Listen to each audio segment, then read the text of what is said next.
This episode of Southeast Iowa Today is brought to you by Griner Auto Body of Washington, Iowa, using state-of-the-art techniques and decades of experience to get your car back on the road after an accident. Car Doctor of Washington, Iowa. No matter who Frankensteined it, they can fix it, clean it, and customize it. McDonald Boatyard of Keota, Iowa, for all your farm equipment and auto recycling needs. For great food, it's your choice family restaurant of Wayland, Iowa. Open Tuesday through Sunday. Try the John Bain sandwich on your next visit. Girling Repair of Winfield, Iowa. If your mower is dead, call Fred, your Husqvarna, Aaron's, and Gravely dealer. Fred also fixes and sells snowblowers.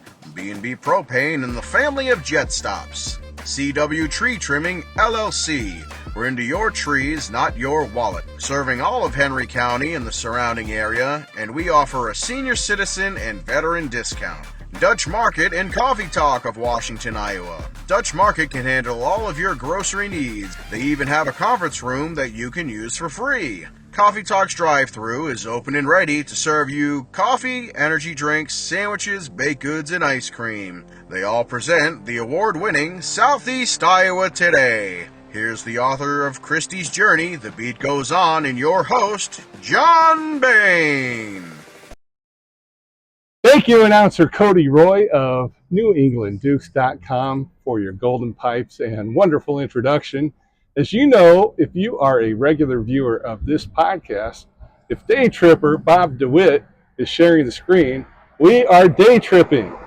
We're 357 miles from Wayland, Iowa, in Logansport, Indiana, at the Fiberglass Freaks Batman Museum. Curator Mark Racop gives us a tour you will never forget and should inspire all Bat fans to come visit in person. Bob, what do you have to say? To the Batcave. Let's go! Bob? Yes. We haven't even started this day tripping episode, and I'm already giving you 2 thumbs up. That's my Disneyland. Mark, we're just in the storefront part of the museum, and it's incredible already. Well, thank you so much.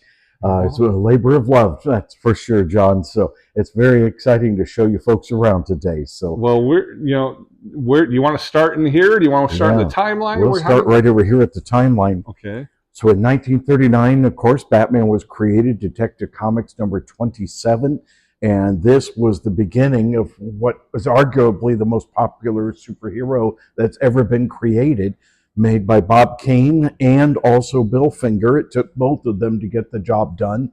If there was no Bob Kane, it wouldn't have happened. If there's no Bill Finger, it wouldn't have happened. So it's delightful that both of them were able to collaborate and create this amazing character. Definitely. Now, a lot of people think that that the TV show was the first time Batman was on screen, but it isn't true. There were these Columbia serials, 15-minute episodes in 1943 and also in 1949, and those were being shown at a Playboy mansion, and Douglas Kramer from 20th Century Fox was there, head of production, and he saw everybody yucking it up watching those, so he bought the rights to the show and had no idea what to do with it. Then he hired William Dozier, the producer, who also had no idea what to do with it. He was so embarrassed he'd never read a comic book before in his life. That's incredible. Then he hired the most bizarre thinker he knew, Lorenzo Simple Jr., who knew exactly what to do with it, to create Batman to work on 2 different levels. Anybody that was 12 and under thought it was straight action adventure, but anybody that was over 16, they thought that it was an absolute blast in comedy. And I'm one of those guys that I'm now both. Gotcha. Right, exactly, as we do. Yeah. So it's pretty cool to think about that. It was the greatest put on in Hollywood history. And it was a show, all the stars wanted to be on it. Absolutely, they sure did. When Batman debuted in 1966, January 12th, it had a 51% share of all televisions in the United States. So it was a huge hit. So that was one reason they wanted to be on it. But there was a secondary reason too. They got to chew the scenery, as they call it in the business. They got to overact, and they never get to overact. So that was a delight for them. And then there's even a third reason. Their kids were huge fans of the show, and they would say, "Mommy, Daddy, I thought you were a big Hollywood star. Why can't you get on Batman?" So they're calling the producer, begging to get on the show. Bill, please, I have nothing to my kids. I've got to get on Batman, please. Isn't that something? And it was. So the first season started off with such an incredible bang, and that's where the best episodes are located, is in first season. I absolutely love everything about it, the music, the action, the color. I saw my first episode when I was 2 years old, 1967. Robin was about to be stamped into a comic book by the Joker. I remember it vividly, like it was yesterday, and became a huge Batman fan from that point on. But, how can anybody say anything bad about the look of the show? It was like they took a page right out of the comic book and made it come to life. They really did. And the color, and back in 1966, I mean, there were a lot of programs on television that weren't even in color yet. Right. And this was so vibrant. And even on the Blu-rays today, that you can watch it on reruns on different television networks. Certainly. Sometimes. I know it's like on Heroes and Icons right now on Sunday mornings, but I've got the Blu-rays, and they just are incredible. Powerful, aren't they? Yes. To see what they were able to accomplish in those days. Yes. With color. And then second season, well, the Batman movie came out next after first season, and they were starting to feel their oats a little bit, starting to get a little cutesy from time to time. Still loved it, of course. Same with second season. They were starting to get more and more cutesy as the show went on.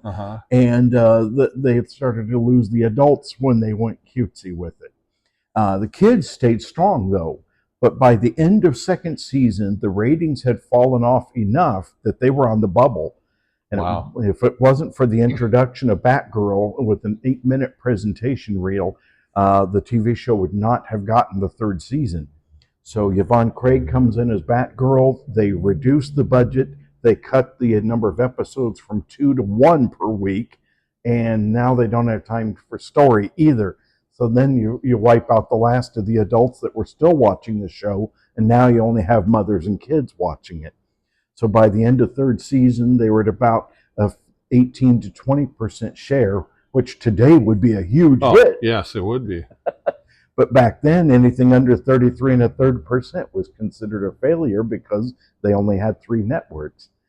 So the show, unfortunately, was canceled. There was a chance that they were going to be picked up, not by NBC, as so many reports have said. I was going to ask about that. But by ABC, the same show network that ran them. They wanted to do a 4th season, but they wanted to eliminate Robin, and they wanted to eliminate Chief O'Hara. And both Adam West and William Dozier, the producer, said, absolutely not. We're done. We're good. So that whole rumor about a Batcave costing $800,000, the whole budget was $464,000 for the pilot. There's zero way that in a year and a half that the cost of the cave would have increased that dramatically. Wow. You're clearing up a lot of things here. Well, I try. I do try. So after the show was canceled, we had several different animated versions came out. Adventures of Batman, the New Adventures of Batman. Of course, we had Super Friends in the different iterations. I watched them all. There you go. Same here. And Adam and Bert came back and reprised their roles from time to time. And then, and I was born in 1966. Okay. So... And Batman came out in January of 66, and I came along in August of 66. And by the time the Batman cartoons were on, I was watching the Batman reruns of the TV series and hearing Adam West and Burt Ward in those cartoons, and me not knowing any different. I just thought it was all going on right when I was part of one. Yeah. Of course, the 1978, we had the Chris Reeve Superman movie came out. Mm-hmm. And ever since then, they were trying with Warner Brothers to get a Batman movie off the ground. At one time, Ivan Reitman was from the Ghostbusters movie. He was attached to put Bill Murray in as Batman and Eddie Murphy as Robin. Thankfully, that didn't happen. Yeah, that would have been weird. I'm like, oh, man. Because they would have been trying to do a version of the Adam and Burt perfection of campiness, and nobody else can quite touch it, and unfortunately nobody else has been able to match that, walking that fine line to make it happen. But then in 1986, The Dark Knight Returns graphic novel came out, which changed everything in comic books, period. And you know what this darn comic did was made me spend a lot of money on comics that I had quit doing at that point and started doing again. Right. And that led, of course, into the Tim Burton movies with Michael Keaton as Batman in both Batman and Batman Returns. Mm-hmm. And then we got perhaps, arguably, the best version of Batman ever produced, Batman the Animated Series. And they have won Emmys for some of their stories, including Mr. Freeze. So, wow, what a great show. And that started in 1992. Then Warner Brothers got nervous about Tim Burton, and it was time for them, in their eyes, to move on. So they hired Joel Schumacher as the director. He brought aboard Val Kilmer and Nicole Kidman. And it's an underrated movie, in my opinion. I thought the two of them had great chemistry. Kilmer did a nice version of both Bruce and of Batman, a little taller than Michael Keaton, a little more physically capable of doing the martial arts and those kinds of things. And it's a great poster. Mm-hmm. I thought they underused Tommy Lee Jones, thought they overused Jim Carrey, but he was a rising star, so what do? You know, that's you follow the trends, right? That's true. So Joel Schumacher, I thought, did an admirable job on Batman Forever, but then, Batman and Robin, the one that killed the franchise for many years. George Clooney is still apologizing for it today, for playing Batman. Mm-hmm. He was a terrible Batman, but man, was he a perfect Bruce Wayne? He was a great Bruce Wayne. It looked like he walked right off the comic book page. Yes. You look up the word billionaire in the dictionary, and there's a picture of George Clooney. Yep. So, for kids, they thought this was fantastic because they didn't understand that it was it was more campy than the TV show, yes, and I didn't think that was possible. How about you? Well, and they even say they're trying to sell Poison Ivy action figures. Right. It was in the movie. Sure. Yeah. Joel Schumacher apologized, saying, if you liked Batman Forever and you thought that Batman and Robin was going to be the same movie, I apologize that it was the first toy-centric movie ever produced. The toy companies were involved with a lot of the decision-making for costumes and for the Batmobile and other vehicles. And they went through like 3 or 4 costume changes in that movie. They sure did. It's crazy. So then behind you over here, meanwhile, at Stately Wayne Manor, this is the house in Pasadena that they used for the exterior. This is what it looked like as a screen cap in 1966. And to your right is what it looks like today. Oh, wow. So some friends of mine got permission to get inside of the giant 8-foot fence that's there, and they were able to take that picture. That's incredible. There was another house that was almost identical, same architect, same construction crew, that burned down. And thankfully it was not Wayne Manor, and not the one that was used in Rush Hour and all of those other great movies and TV shows. Wow. So it's still standing and it's still in good shape. That's neat. The only time the cast was ever there, they used just stock shots otherwise, was for the Batman movie. When Bruce and Dick pull up in the convertible, Alfred and Aunt Harriet are doing a little gardening. That's the one and only time the cast members were ever there at the exterior. And they had probably a little extra money in their budget and said, let's go do it. Let's go do it. That's right. Neat. Over here is one of the 3 versions of the Wayne Manor study. So the first version was shot at 20th Century Fox, which was about the same size, but a little different configuration and a little different detailing as well for the pilot. Then they moved to Culver Studios, and they expanded the set quite a bit for first and second seasons and for the Batman movie. But by the time of third season, they reduced the size of the set. They removed the alcove with the doorway right over here, for instance. And why? Because they had to make room for Barbara Gordon's apartment. So at this point, this was the truncated version of the set. And of course, the props would change depending on what the director wanted. Sometimes you had just the avocado phone, sometimes the black phone, sometimes both, sometimes neither. the bat phone would hop from one end of the desk to the other as needed. Same with the inkwell and the letter holder there. But Shakespeare seemed to almost always be in the exact same spot, so they probably wired right through the desk to make that happen. And so over here, we have Commissioner Gordon and Chief O'Hara, are wonderfully inept but lovable characters from City Hall. Yes. And, you know, they did such a good job of deducing who the villains were in every single episode, so that when they called Batman, they were on top of things there, but then they just couldn't do anything about it. Yeah. And they never could figure out Batman and Robin's true secret identity. Right. Well, I liked in one of the comic books where Commissioner Gordon said, I stopped worrying about that a long time ago. I owe him too much for that. And that was really neat. Yes. And so what a great answer for that question. That is. But you notice that this bat phone was about twice as tall as the one that was inside of Wayne Manor to make room for additional lights to make it brighter. So that was fascinating. So then, I just can't believe I'm seeing all this right now. This is incredible. But wait, there's more. Right here. Look at this, ladies and gents. Oh my gosh. A replica of the Wayne Manor study.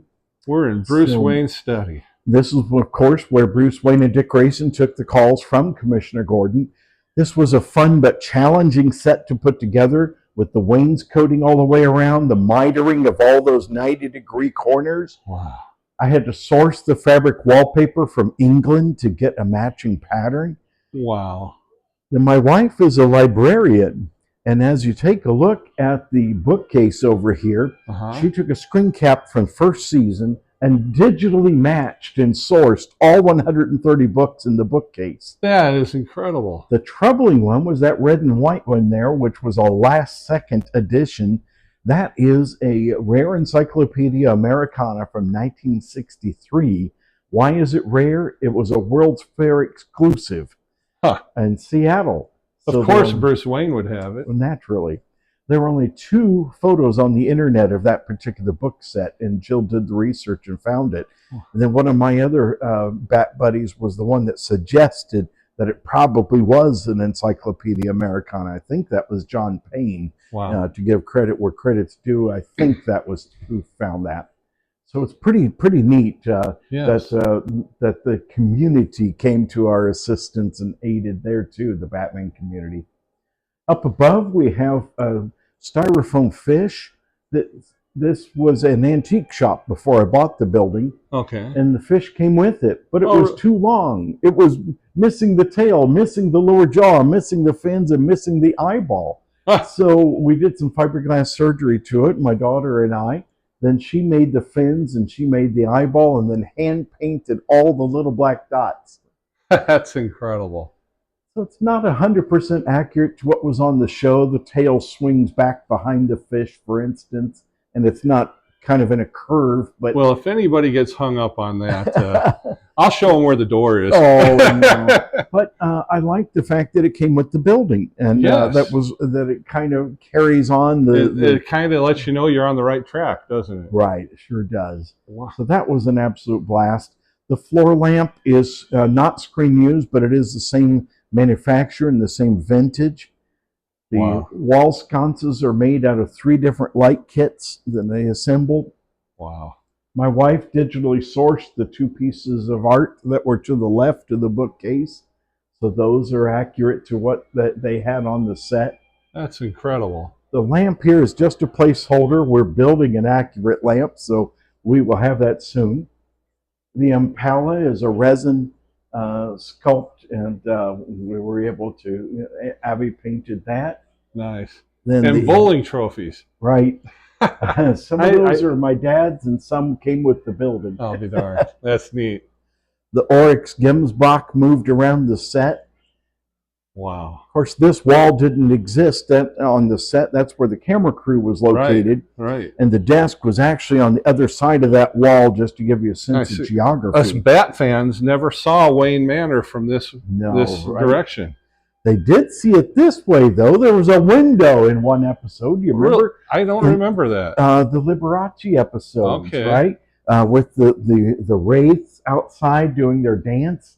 Okay, And, so they looked out a window. And over they there. looked out a window to see them, and then they decided to slide down the bat poles anyway, even though there were prowlers outside. So that was quite something. That is something. And this would have been the doors they would have come through to get in here. So let's head over here to the bat phone. The bat phone. So the bat phone would start blinking and beeping. Nice. Alfred would dutifully answer, "I shall fetch him, sir." And then he would go distract Aunt Harriet. Bruce and Dick came dashing through the double doors. "Yes, Commissioner. The Joker will be right there." They would hang up the bat phone, and then what would they do? Tilt back Shakespeare's head. Then they would hit the switch. Oh my gosh. Oh, this is too cool. To the bat poles. To the bat poles, Dick. Wow. Can I look down? Of course. Oh my goodness. Oh, so Bruce and Dick would jump onto the bat poles, slide down, it would go to the animated intro, and then it would cut to commercials. We didn't get to see what happened in between when they suddenly were dressed as Batman and Robin in the Batcave. Yeah, how did they do that so fast? Right, exactly. Well, we finally saw in the Batman movie after first season a slide uninterrupted, and they hit the instant costume change lever on their way down. Like, aha, yes. Fantastic. And wouldn't that be a handy thing to have? It would be. What was the reality, though?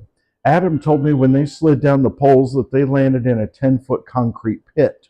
They landed on mattresses, then they climbed a ladder to get out. I'll be darned. And people were throwing their coffee cups down there and things like that of the crew. Oh, so it got kind of nasty down at the bottom of it. But Bert chimed in saying it was a 33-foot drop in the Batcave.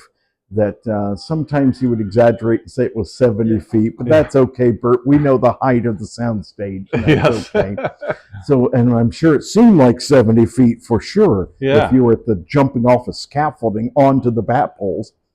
And what an amazing feat that was, and how neat did it look for us as kids and adults.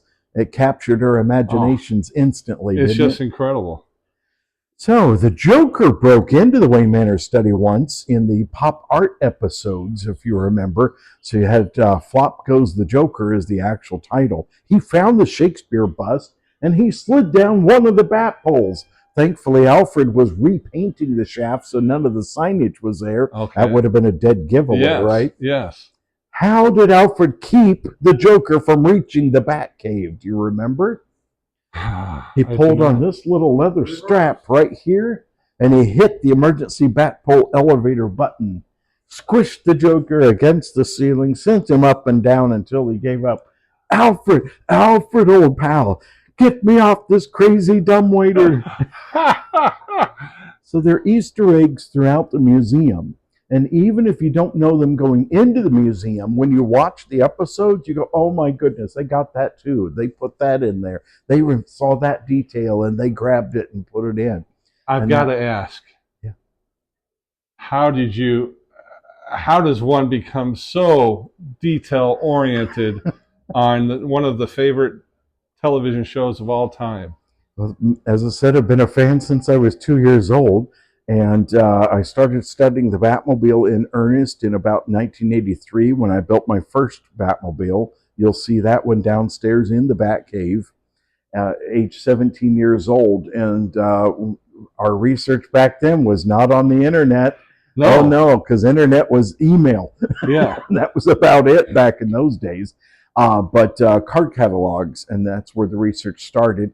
And then the TV show finally came back on the air. My dad would race home from work every day to record all 120 episodes for me on VHS, pausing out the commercials.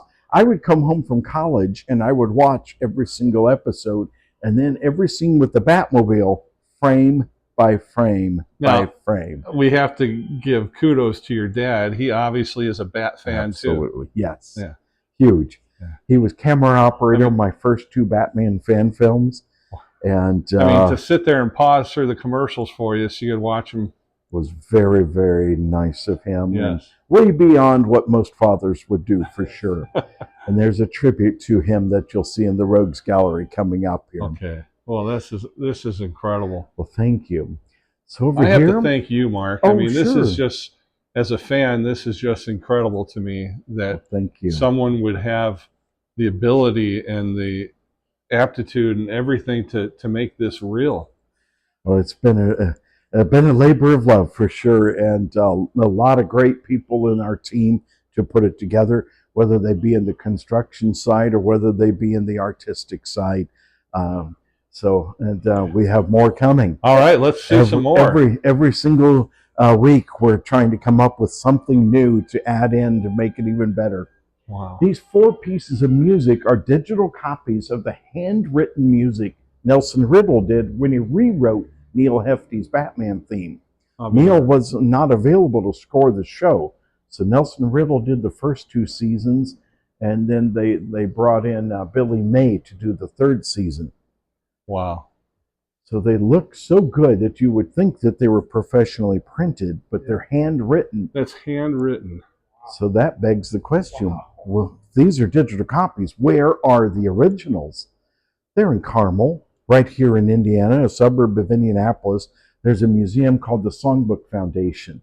And they have the originals on display there. Huh. So they called me and said, are you really building a Batman museum? I said, yes, I'm really building a Batman museum.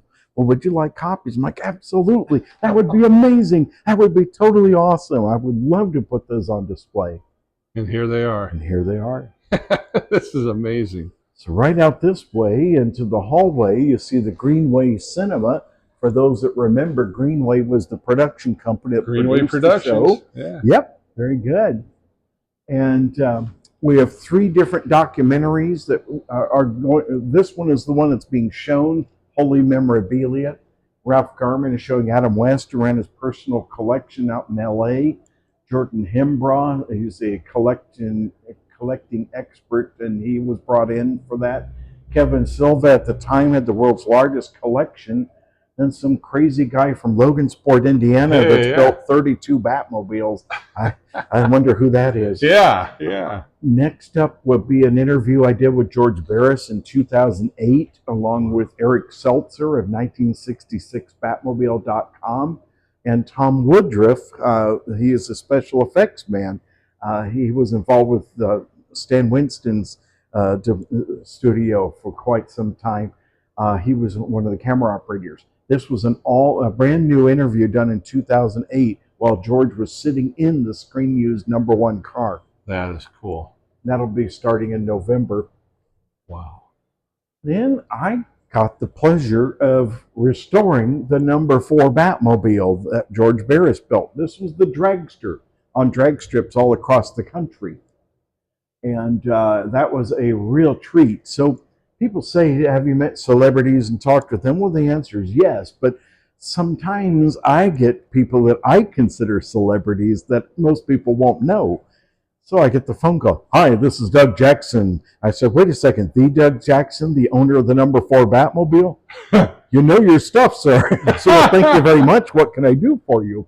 And he said he'd driven over rough railroad tracks in Nevada. The rear windshields had broken off the car and landed points down and shattered. Wow. This is what they looked like when we received the car. And he said, could I help him? And I said, I think so, but my car was a hand sculpt. Your car was molded directly off the #1 Batmobile. I said, I'll need you to take some measurements. And he said, oh, no, I'm not measuring anything. You're measuring it. You're coming out. And I said, okay, fine. So I get out there. I hadn't seen the car since 1998 when it auctioned out in Nashville. And it was both, it brought a smile to my face, but then also frowns because it had been let go so badly by the museums over the years. And it needed a ton of work. And he was trying to decide, he's going to have to take it to 3 or 4 shops out in Nevada. He was going to have to supervise every minute of it. And he just didn't want to do that. And so he was really wrestling with whether to do a restoration or not. I said, Doug, let me stop you right there. We would be honored and thrilled at Fiberglass Freaks to do that restoration. What? Oh, really? Oh, that'd be amazing. That would be fantastic. It'll all be under one roof. You guys already build Batmobiles so it won't stick out like a sore thumb. And you know the differences between the #4 and the #1 car. So you can do it. And the best part of all, I don't have to supervise it. So I got to drive on the number 4 Batmobile in downtown Logansport. Who would have ever thought? You want to talk about a pinch yourself moment? That's one of those. To be able to do that. So I need to finish up that documentary. I need to shoot some additional footage and get that put together, and that'll be coming up in the near future in the theater. This is incredible. Well, thank you. And behind you is the second half of the timeline banner. We won't go into hyper detail, but Return to the Batcave is really important because that was fun. Yeah. Oh, you guys saw it. Good. Adam and Bert returning to play themselves loosely, and the Batmobile was stolen, and they have to reminisce about the old days with younger actors playing the parts of Adam and Bert. And they did pretty good on the casting of that. I thought so too, you bet. And the fact that Julie Newmar and Frank Gorshin are in it might be clues as to who stole the Batmobile. Yeah. But take a look at that outfit Frank is wearing. And keep that in mind. Yeah, an exclamation point instead of a question mark. Of course, we had the Christopher Nolan movies. We had the Zack Snyder movies. And then Adam and Bert returned to play the roles in another animated version, Return of the Cape Crusaders, and also Batman vs. Two-Face with Bill Shatner, Captain Kirk himself, playing Two-Face. Yes. And I thought he did a great job. You get to see these as well? I figured as much. I say I think I've got everything that's on the wall here except the Flash. Gotcha. And it was neat to see Michael Keaton return to the role after all of those years. Yeah. I wish the writing was just a tiny bit better for the show, but I thought it was better than most of the critics and fans were giving it. But still, there's always room for improvement. That's right. That's right. So in here, there are so many stars that wanted to be on the show. Oh, look at that this. They ended up creating the window cameos. So Batman and Robin would climb the wall or climb down the wall, and Don Ho or some other celebrity would pop out the window. These were all huge celebrities for the time period. Right. And for today, it would have been somebody like Betty White and that level of celebrity that everybody would have known who they were. Out of 120 episodes, I thought for sure there were more, but there were only 14 of these cameos. Wow. And that was a bit of a surprise to me. But they didn't really climb the wall, of course. The set was turned sideways. Yes. And the background was turned sideways. The camera was turned the opposite way. And then they used fishing lines to hold their capes up. So what Adam and Bert would do, the set was longer. It was about 5 times this long. And the camera would dolly along with them as they were doing the bat climb. So they would move and get to the celebrity who would pop open out of the window. They were laying down basically on their back and then leaning out. And it depended on where they were positioned in the window as to whether they looked like they were floating or not. Yeah. I say some of them did better with that than others. Right. So it was a real treat to see who it was going to be that particular week. And so I can name, I know Dick Clark. Yep. Don Ho. Well, Santa Claus is right there. Andy Devine playing Santa. And then Sammy Davis Jr. Right. I'm trying to think of who else I can think of. Jerry Lewis. Oh, there you go. Was in the very first one. And then you had characters from other shows. So you had Green Hornet and Kato, right? Yeah. You had Werner Klemperer as Colonel Klink. You had Ted Cassidy as Lurch. And Howard Duff from the Untouchables, who later went on to be the husband of Dr. Cassandra in the 3rd season of the show. Okay. Then there's the odd one, which was, well, we had Art Linkletter too. Oh, yeah. Then there was the odd one. There was the Carpet King. Do you remember the Carpet King? Lord Cyril popped out the window, and we're like, who in the world is this? Nobody recognized him hardly at all. Why? Why was he on the show? Because he gave carpeting to William Dozier, and that was his thank you. That's fair. So this is incredible. Thank you. Susie Knickerbocker, the gossip columnist, was also one of the cameos on the show. Wow. So what a delight. It is. And beware of this guy over here. We got a goon over there. He's a little sketchy. Thought Adam West was standing next to me, Bob. So over here we have our screen use box, and we're adding to it as we can. This is one of the 3 penguin jackets that was made for the Sport of Penguins, the horse track episode from 3rd season. Oh, be darned. Burgess is a pretty small guy, but I think this might have been what the jockey wore. Okay. I'm not entirely sure of that. Over here we have Frank Gorshin's outfit from the 2003 reunion movie, as mentioned just a few moments ago. The Batarang and the Bat Radio were not screen used, but they were made by Clint Young, and they were molded directly off of original screen used props.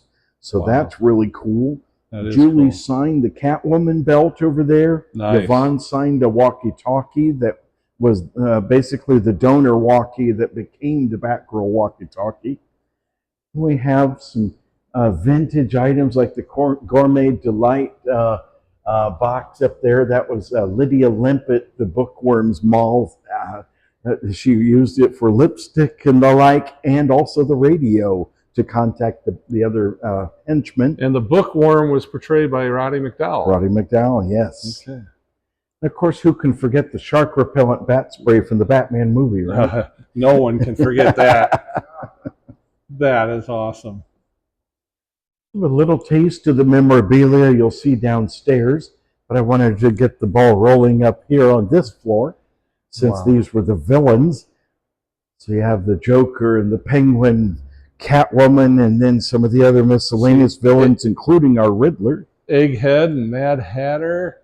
And what was Clint Robertson's Shane? Cliff Robertson was Shane. Yeah. Right. Shane was the Western movie that they were parodying. Yes. And Cliff Robertson, I thought, did a fun job with that. You even got Victor Bueno, King Tut down there. You bet. It's not that I love you any less, Batman. It's simply that I love me more. Oh, he was great, wasn't he? Yes. Very good. And then the Rogues Gallery itself. Oh, my goodness. So these are reasonably accurate costumes. Troy Manus got in touch with Eli Wallach, and he made this costume. So Mr. Freeze and Catwoman were both in the Hollywood Museum in LA for about 3 years on display. Wow. Greg Mario and his team did Joker, Riddler, Penguin, and Catwoman. Chris Chasen did the Mad Hatter costume on the other end, you'll see in just a few minutes. Wow. So George Sanders played Mr. Freeze at first, of course. He originated the role. Then it went to Awful Otto, the director, who in the bald-headed Mr. Freeze. Mm-hmm. And they got rid of the helmet wisely to do a Freeze collar instead. And that's also what Eli Wallach wore. So Troy was able to get some tips and hints on what the costumes parts were to be able to make it as accurate as possible. This is what you have amassed would not exist. It would be gone forever if you did not do this. Thank you so much.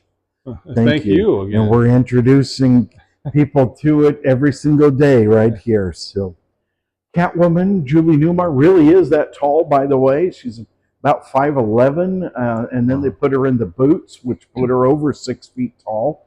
And there were some scenes where she and Adam were acting together where they put her in slippers, like in the Batcave, if you've seen those photos.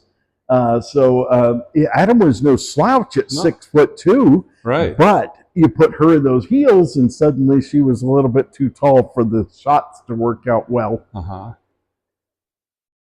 Burgess Meredith was shorter than the statue here. That was one of the surprises for me, but they don't make mannequins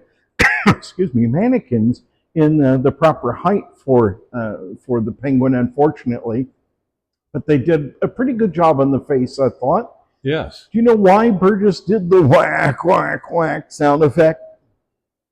No. He had quit smoking 10 years before the show, and he needed something to cover the coughing and the gagging. Oh. So he developed that, and the producers and directors liked it so much, they made it dialogue for the show. So how neat is that? That is very cool. That is very cool. You take a problem and you Find a solution. Yeah, take the lemons and make it lemonade, right? that's right. Frank Gorshin did such an amazing job as the Riddler, that manic energy, that high-pitched giggle. He was the only one nominated for an Emmy for his portrayal of the Riddler. And it went a little bit to his head.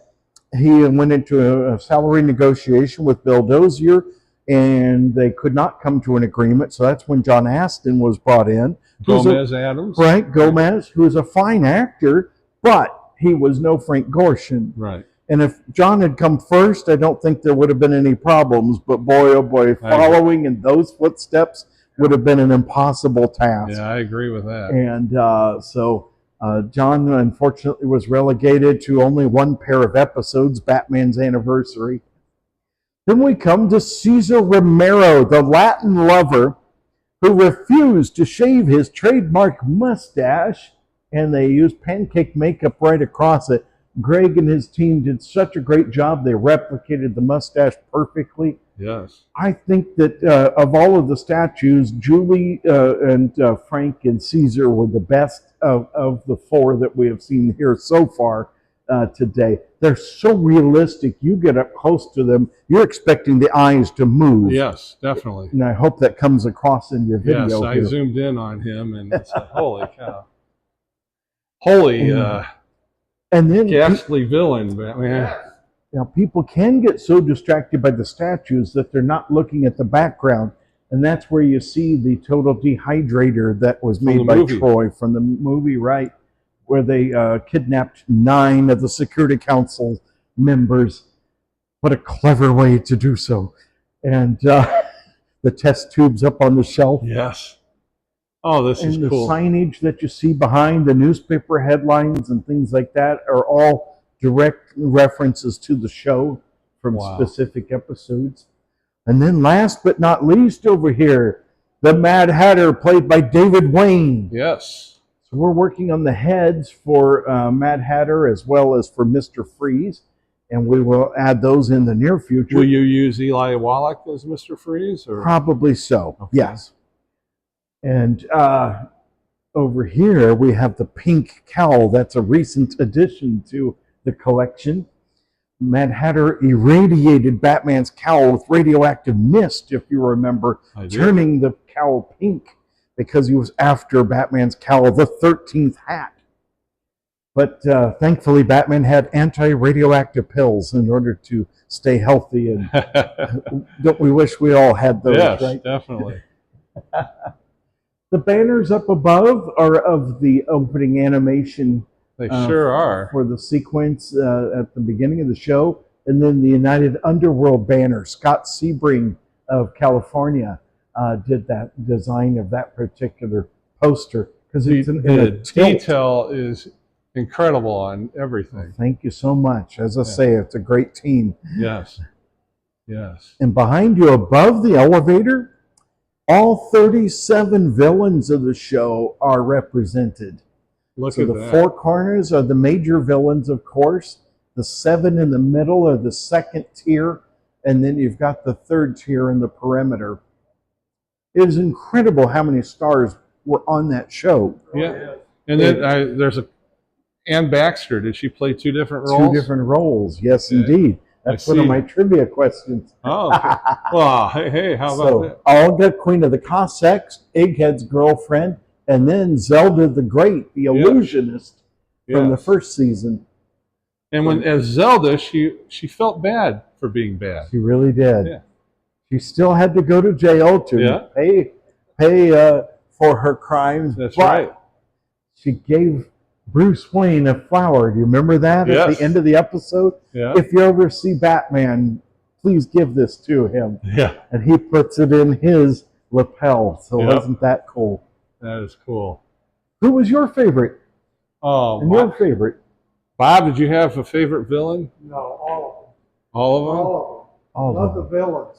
Well, I have to say, I always enjoyed the Catwoman episodes, and I really always enjoyed the Joker.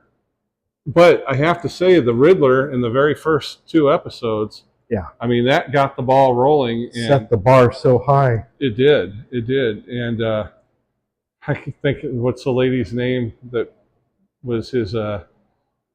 Molly, Molly, yes. played by Jill St. John. Yes, Jill St. John. That was pretty amazing how she tricked us all into thinking she could be Robin. Right. Pretty good by turning around with the hair. Right? Yeah. But, I mean, they were all good, but I think those were my favorites. I liked Mr. Freeze, though, too. Yes, he was neat. You know, that second tier really was amazing also, with Vincent Price as Egghead, Yes. with Victor Buono as King Tut, Roddy McDowell as Bookworm, as you mentioned earlier. Mm-hmm. False Face, played by Malachi Throne. Yes. Cliff Robertson as Shame. David Wayne as Mad Hatter. They were all terrific actors. And I'd say False Face, he always kind of weirded me out a little. Yes. Oh, yeah. That's the reason he was only in 2 episodes, because he scared a lot of kids. I believe that. I do too. We got a rescue stray cat. Yes? With a white mustache. Oh, They call Caesar Romero. I love it. And I'm sure the neighbors wonder what's going on while I'm yelling, Caesar Romero. Come on, Caesar Romero. Perfect. I bet so. Oh, great job. But it's a white mustache. I had to call it Caesar. Yeah. Well, outstanding. Just wonderful. This place is really Well, incredible. Thank you. People need to come to Logansport, Indiana.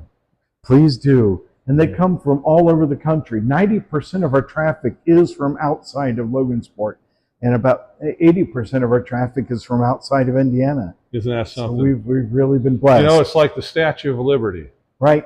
New Yorkers never go to the Statue of Liberty, but everybody else does. They sure do. So Logansporters, come here. Come on in, you bet. This is the tribute to my dad that we talked about a few minutes ago. He was the one that was crazy enough to be a camera operator, my first 2 Batman fan films, and he allowed his crazy 17-year-old son to build a Batmobile in his garage. He was a farmer in southern Illinois and a landlord when he moved here to Logansport, and he had a can-do attitude, and that transferred to both my brother Scott Racop. He became a lawyer in Terre Haute, Indiana, and then I started the Batmobile business 22 years ago. So between the 2 of us, we've carried on his tradition of, Sure sounds making like it happen. Yeah. He was the school principal here in Logansport, touched hundreds of students' lives, Wow. working not just at the symptom to the problem, but at the heart of the problem. What was the real problem behind the problem, to work on that? And he did such a great job. Touched a lot of lives there as well. No wonder he liked Batman. Oh yeah. Fan of Lone Ranger. He watched Bobby Knight IU basketball and brought Parents Without Partners to Logansport. Oh, wow. So collected ducks. He had about 200 or 300 ducks in his collection. And Awesome. he helped me in choosing this particular building. I was looking at 2 others, but he said, nope, this is the one. I said, why? And he said, it already has an elevator. I said, okay, you're on the right track. Yeah, All right, yeah. we'll take Yes. it. And unfortunately, he did not get to see the building open, but he did get to see a lot of the early stages, and he believed in it very much. Well, he's well represented here. This is a nice thank tribute you. to your father. He's a great guy. So next we have 2 bathrooms that are themed with motion sensor lights that kick on. So I know it's unusual to take a look inside of bathrooms and put them on camera, but Hey. I think these warrant that. Holy, I gotta go, Batman! Boldly go. No, that was another. Yeah. That was another show. Wow. A lot of people get a kick out of the mirrors in particular. I found those online. Ordered them and they showed up. You got them too fancy, nobody will ever come out. My 5th Batmobile customer, they own art galleries in France, New York, and Las Vegas, and they commissioned Alex Ross and Julie Newmar to do a limited edition print. 66 total prints. Wow. This is number 27, and they donated that to the museum. This is incredible. I mean, Alex Ross. I mean, you don't get better than that. Right. He is totally amazing. I hope he will come here to visit someday. Oh, That would be an honor and a privilege. I bet you he will. I bet Probably. you He's a huge Batman fan. Yeah. Huge 66 fan. Wow. And my wife and my daughter and I, we do puzzles for family time. And these are ones that we put together, and we thought, well, let's not tear them apart. Let's frame them and let's go ahead and display them, because people have probably never seen these particular puzzles assembled. Right. And then the Thomas Kincaid ones are the portrait or the landscape style. Then the portrait ones are based off of comic book covers, if you remember. Yes. And it's really neat to see those in a larger scale. Very much so. I don't think you've missed a beat. Oh, there's a lot more to come. And now, downstairs. Now, I would have liked to have gone down the bat pole, but...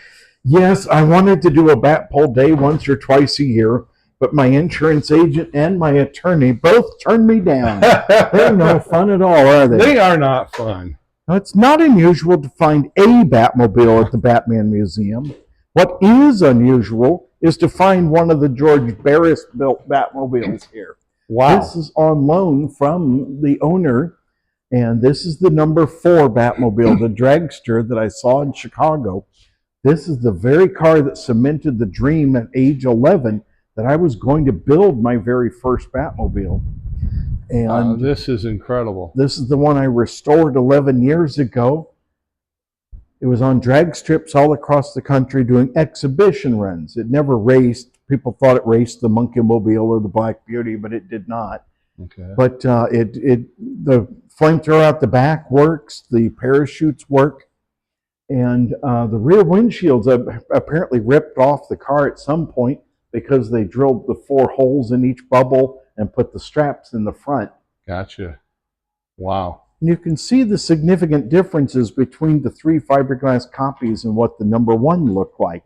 The number 1 had the roll top dash that was the polished chrome look, and this is just leather and foam over top of steel. Same with the side marker lights with the amber light and the red truck light there that you see on the side of the arch, compared to the smaller dial lights that had the chrome bezels that were on the number 1 car. The beacon cage cover is a completely different design because it's a larger beacon light than what was on the number 1. The door bats did not have the white outline on them. The wheel bats are cupped. So as you see the design, instead of being flat like the ones on the number 1, and a completely different shape as well. So it's really wild, the differences. The windshields go up with the front half of the car. The hood does not open. The trunk does not open either. And the owner of the car wanted us to put the electric actuators in because it's such a pain in the butt and requires 2, sometimes even 3 people to manually lift the front half of the car. And usually it's Alfred by himself. Right, exactly. This is incredible. Now, it doesn't probably have that. What was that thing called that came out the front? The cable cutter blade. Okay. We'll talk about that when we get into the Batcave. Okay. When this was in the museum in Chicago. Wait a minute. I have to let my audience soak this in. Did you, ladies and gentlemen, just hear him say, "When we get in the Batcave"? Bob, we're going to be in the Batcave. I've been in the Batcave. It's pretty cool. When the number 4 was in Chicago, they did cut a slot in the nose of the car, and they put a bicycle sprocket to make it look like it was the cable cutter blade from the old Corgi toys. But the owner of the car wanted it restored to what George Barris built in '67. Gotcha. So we got rid of everything that was museum and put that in storage for him. Wow. So on the walls, you see pictures of the Batmobiles. Those are the ones we've built right here in Logansport, about 3 blocks down the street from here. And the 5 Batmobile pictures, probably the one and only time in Batmobile history you'll ever see 5 in the same photo. That's not AI. That's not Photoshop. That's real. I put Rich Voorhees, the international award-winning photographer, up on the roof of my factory where we build the cars. It was a rare set of circumstances that brought all 5 together. The top one is Bat-1. That's the easy one. That's the one I built when I was 17. The middle one was our 15th car. He was in the middle of a divorce and he couldn't take possession of the car at the time.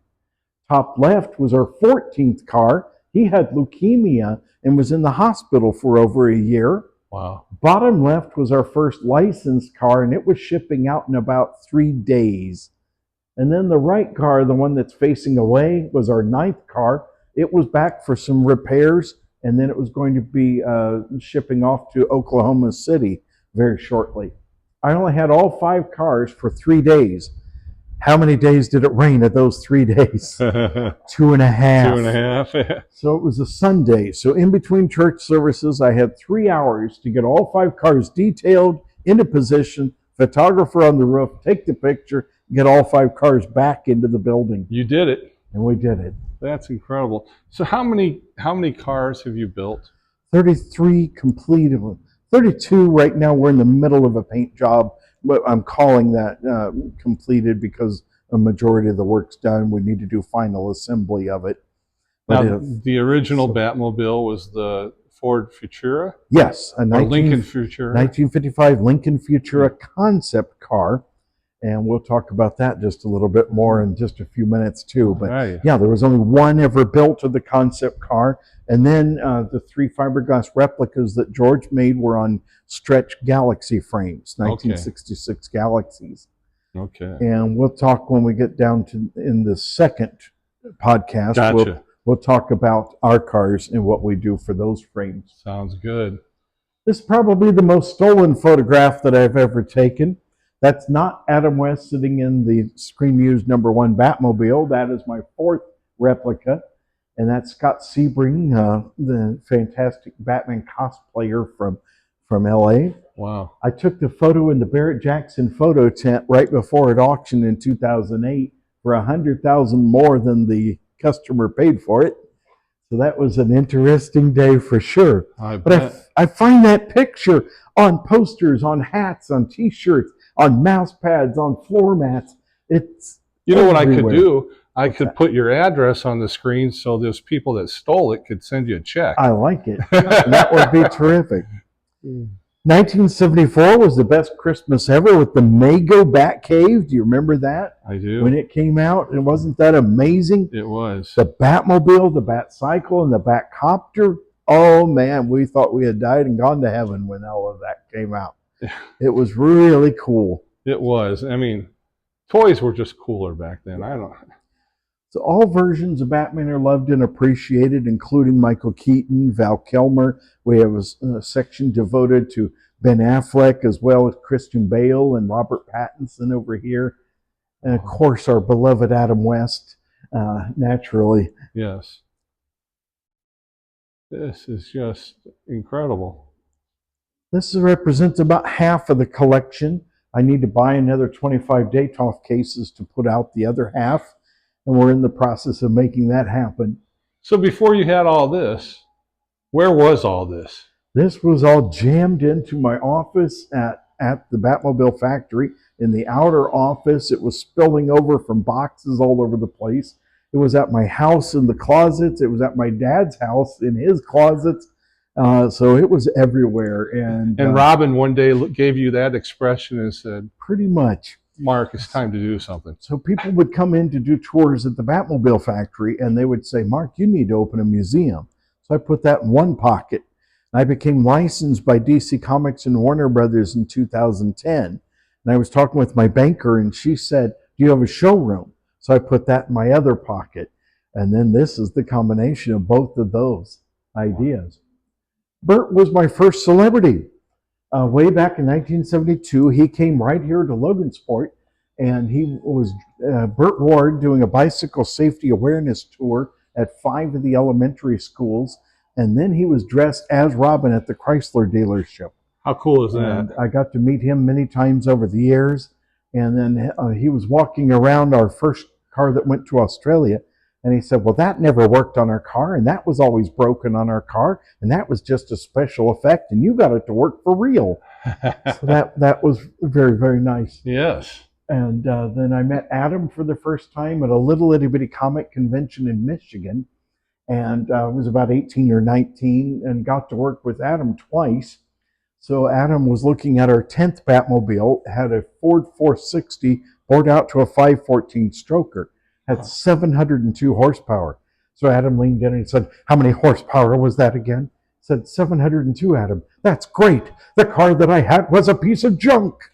And it was, unfortunately. The Futura looked absolutely gorgeous as the Batmobile. Yes. But it was an experimental car with experimental steering, experimental brakes, and everything broke down on the car at some point in time. The steering wheel literally snapped off in the hands of Hubie Kearns, the stunt double. Oh, wow. And it was replaced in the third season with the 1958 Edsel steering wheel. Okay. So the first Louis the Lilac episode where they put the note on the steering wheel of the Batmobile, that's the first time you see the Edsel wheel. Huh.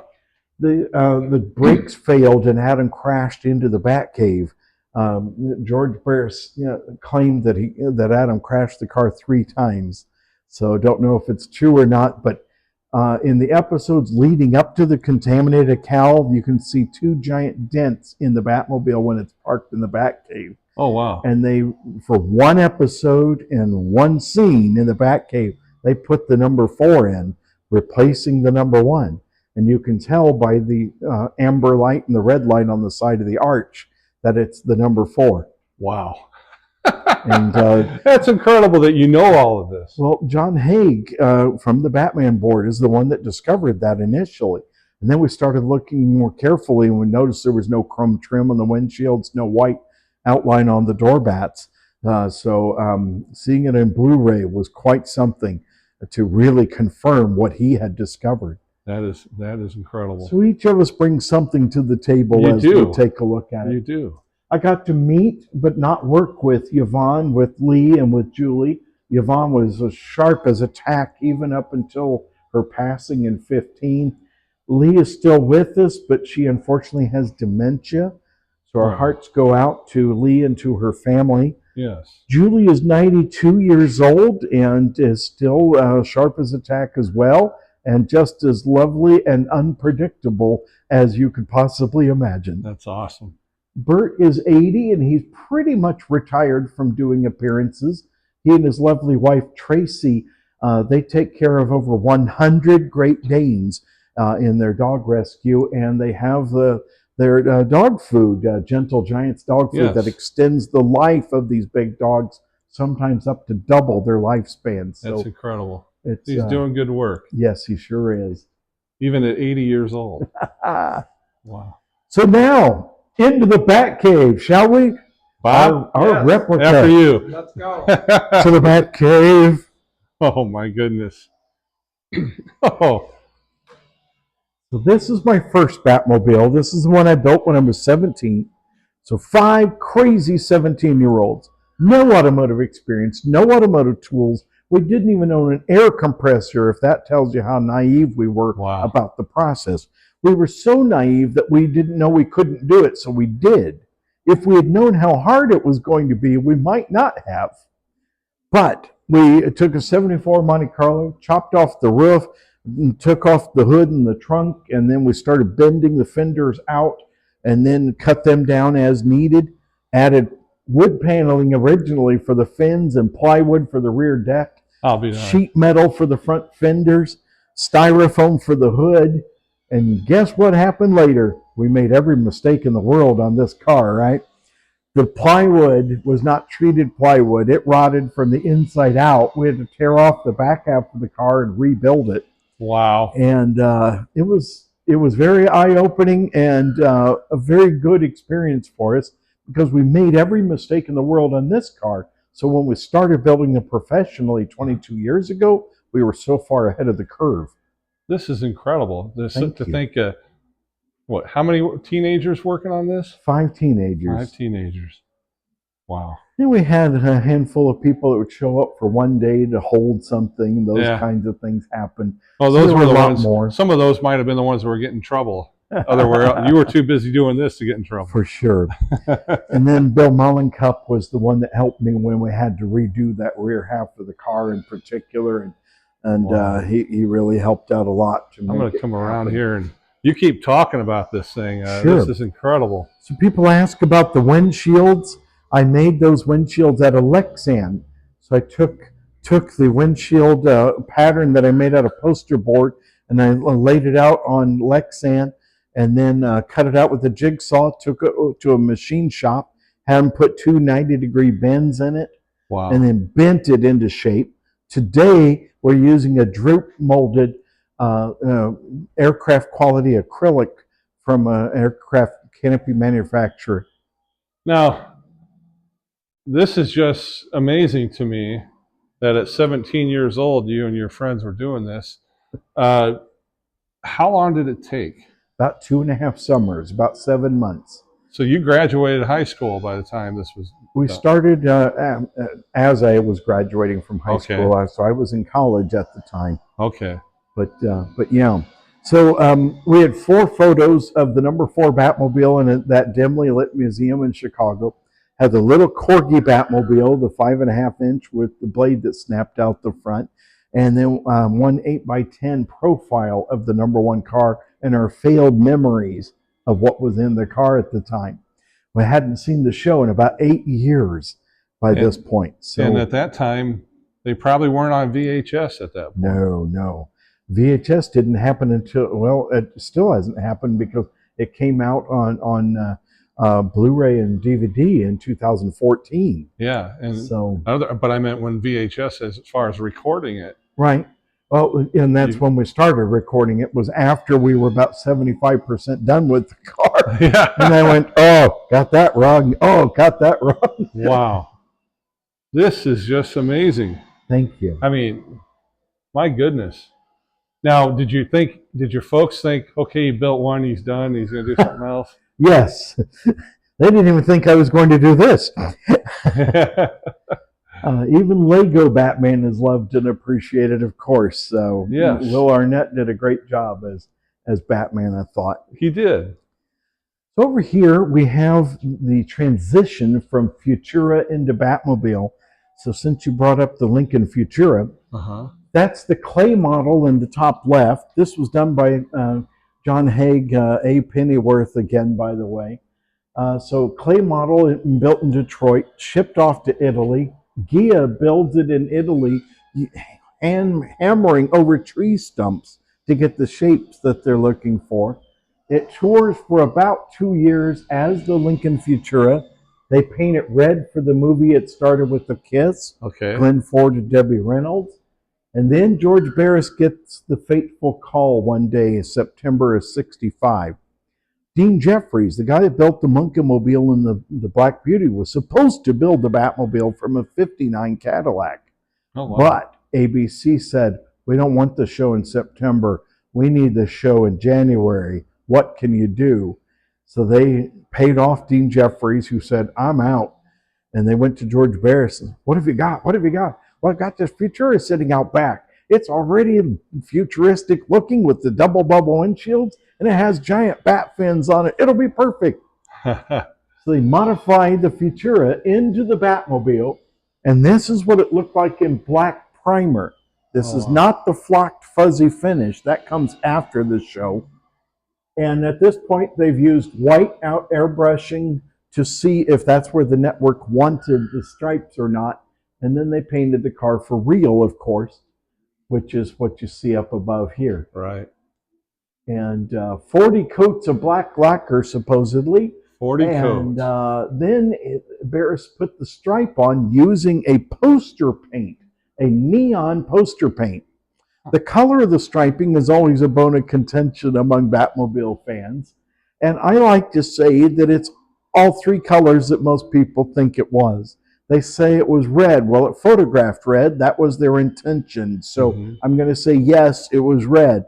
But on the set, it was a super bright neon red-orange. and it faded really badly in sunlight, and it chipped off really badly too. So what they did is they ended up having to repaint the car about 3 times for the stripes. And in between those paint jobs, they were using gaffer's tape on it that was about the same color, not quite a perfect match, but back in those days, the colors would all look the same, Right. as being a super bright red. Then they ran out of the matching red-orange tape, and they started using pink tape. Ah. So yes, even the pink color is considered canon to be part of the original color of the car. I'll be darned. So how's that for some goofiness? That's pretty crazy. Pretty crazy. My goodness. We've got to talk about the atomic reactor. Oh, sure. Here in the Batcave. So this is a Chuck Williams Robin costume. Chuck Williams cowl and trunks, and the boots, I think, came from Argentina, and then the belt came from Mattel. Chuck Williams, I think, was heavily involved with the belt too, as I recall. So it won't be too much longer, and I'll get a Chuck cape and a Chuck pair of gloves going as well, and Chuck boots for Robin here. The Burroughs 205 unit is a replica made by my buddy Doug Hines over in Ohio. The real Burroughs 205 units were a real computer in 1955. Really? They cost $250,000 a piece back in those days. But by 1965, they were considered surplus junk. Nothing's changed in the computer world, right? Yeah, exactly. There were 3 of them in the Batcave, and the story goes that they bounced back and forth between Irwin Allen's Lost in Space Jupiter 2 and the Batcave. Okay. And on the Jupiter 2, they would add a sweep gauge here. Okay. Then you were asking about the rest of the Batcave equipment, including the atomic pile. The atomic pile was an absolutely massive set. The tubes, these tubes are 2 foot in diameter, and on the original set, they were 4 feet in diameter. Wow. And there were 4 of them. Wow. So the set was 33 feet tall. And they climbed up on that in several episodes, or in the movie too, right? Yes. Yeah. Wow. And over here in the back, the bat poles. The bat poles. We'll come to that as we swing around. So as I'm looking at this, the way that this is set up, because I pay attention to detail, the bat pole on the right would be Bruce Wayne's. Right. And the one on the left is Dick Grayson's. So above us right here would be where the desk is. Yes. How many people pay attention to that, Mark? Oh, not very many. All right, there, Bob. Many. They think that it's flipped around like this, and that's not the way it was. It was like this. Yes, yeah. Very good. People do ask me about the different sizes of the bat poles. So my rated G answer is that Bruce Wayne is a Batman, and that Dick Grayson is a boy wonder, and that when the boy wonder grows up to be a man, then his bat pole will be made larger as well. There you go. That's the rated G answer. That works good. That works good. Well, one of the most famous attributes of the Batmobile, of course, is the flamethrower out the back of the car. So as we see coming up here after this part of the loop is done, we see Batman and Robin sliding down the bat poles, as you remember from the stock shots that they used. And then they jump into the car, and they say atomic batteries to power, turbines to speed. Roger, ready to move out. And then the flame shoots out. Boom. Yeah. The one stock shot used in the first season with the 2F3567 license plate. Why was there only one stock shot done? It's not just because they were cheap, although they were very frugal in their shot selections. Where were the gas filler necks located in cars prior to 1979? License plate. Behind the license plate, which was located where, Bob? In the middle of the bumper. Okay. Right? Do you remember? Sorry, didn't mean to put you on the spot there. But yeah, it was located in the bumper. So where was it on the Futura? Same spot. That is a rag sticking out of the gas filler neck of the Futura. They ran a flame right past that. Oh my goodness. And they lied to George Barris. They told him that they built a replica of the rear end of the car, and they did not. Oh, There was no time, part one. There was no money allotted for that either. So after first season was over, George Barris gets the car back right before the Batman movie. He extends the rocket exhaust tube, puts a second tube inside, moves the gas tank under the rear windshield, cuts a fuel door in the top of Robin's fin, and then installs a butane tank in the trunk. That way they could do the flamethrower for real anytime they wanted. So they redid the stock shots that they did in first season with the longer rocket exhaust tube, and the Batmobile drives out of the cave with the flame still on. okay. But the only other time that they did it was on the Batboat dock when they drive away. The Oh, flame shoots out. So it's really unusual when you had that feature. Why wouldn't they have used it more? But yeah. I suppose they just didn't want to take the time that they already had the shots they needed. So why would they do it? Yeah. But George had it there for him. George had it there. Maybe he used it for the personal appearances That could be. with the car. Well, he probably had to, he didn't want to say, oh, it doesn't work. Right, for sure. Yeah. Now, this is the Jazz Inc. Batmobile that comes from the Netherlands. This is edition 1, and then they've got a third season edition that's about to come out. This is probably the most accurate model of the Batmobile you'll ever see. They really took their time, and they got with a lot of great consultants to put that together. So That's beautiful. what a fantastic model. Yeah. And over here we have the cable cutter blade that you were asking about earlier. Yes. So on the Corgi toy, you press the bat beam and button, and the blade would snap out. And we made up story after story of what must have been used cable cutter. So it's got to cut cables. Yeah. So somebody had to have a cable somewhere on this show. Exactly. But the reality was, it was never used. Not a single episode with the cable cutter blade. In fact, at the about halfway through first season, it was removed. The problem was it was aluminum and it was sticking out, even retracted. It stuck out this far, about 2.5, 3 inches, and it was cutting people's shins. Ooh, that's So not good. it had to go. Up above, we have a picture of Adam and Bert in the car, and when it was in black primer. And you see Adam is holding on to the emergency bat turn lever, which was just a prop. What was the real parachute pull? It was those 2 rings next to the fire extinguisher on the center console. Okay. And if you look closely, you see it says "do not pull" on the tag, because people were yanking on it and dumping the parachutes on the ground. And then the film crews having to repack the parachutes before they could continue They're shooting. like, this isn't funny. Right. Nice. Behind me over my left shoulder is a replica of the Bat Shield made in Lexan by my buddy Alex Zolt out in Nashville, signed by Burt Ward, number 22 of 100. Wow. This is made out of Lexan. The one on the show was made out of acrylic. And in the Archer episode, the first pair of episodes of season 2, they fired bow and arrow at Batman and Robin when they were doing the fight on the boat. The arrows were blunted, but it was still a real bow. They shattered the acrylic bat shield.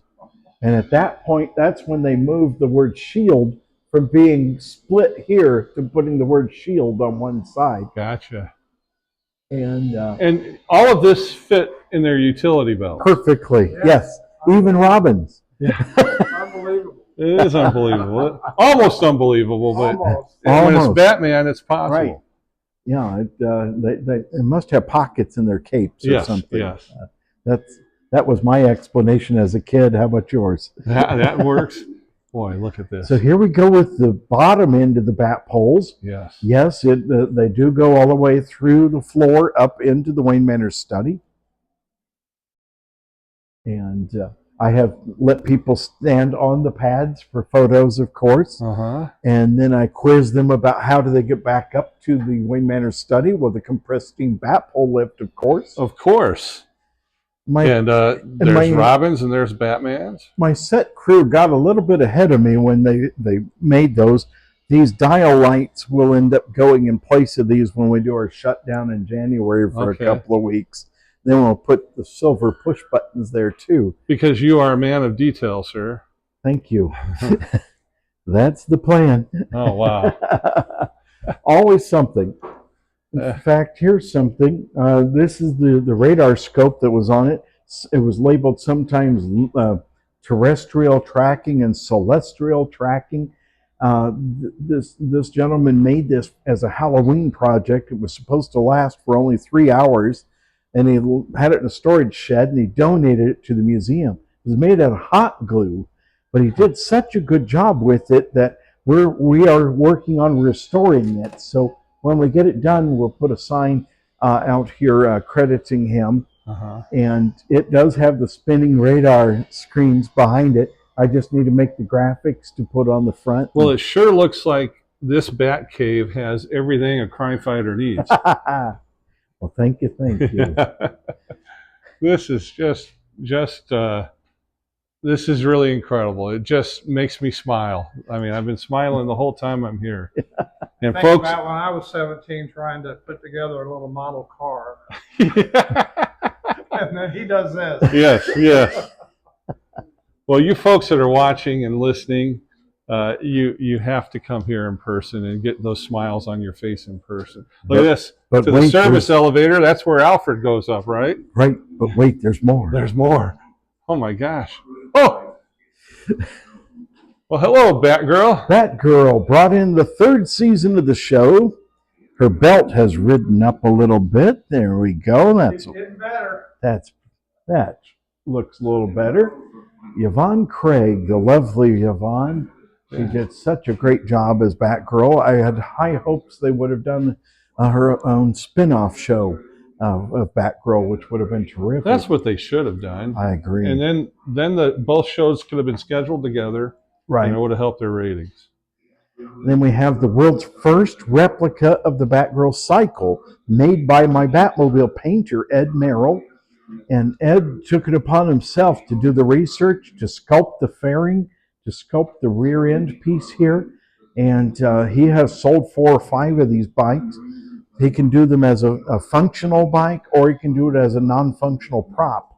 And I think he just sold one to Texas just a few days ago. Wow. So it's in plastic over there on the other side of the stairway.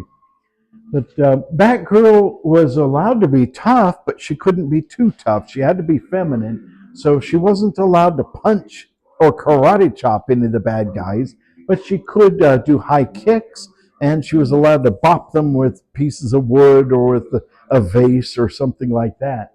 Well, the same principle applied to her cycle. It had to have the ruffles, and it had to have the fringe on it in order to remain feminine. Well, they did a good job with that. Yeah, Ed's amazing.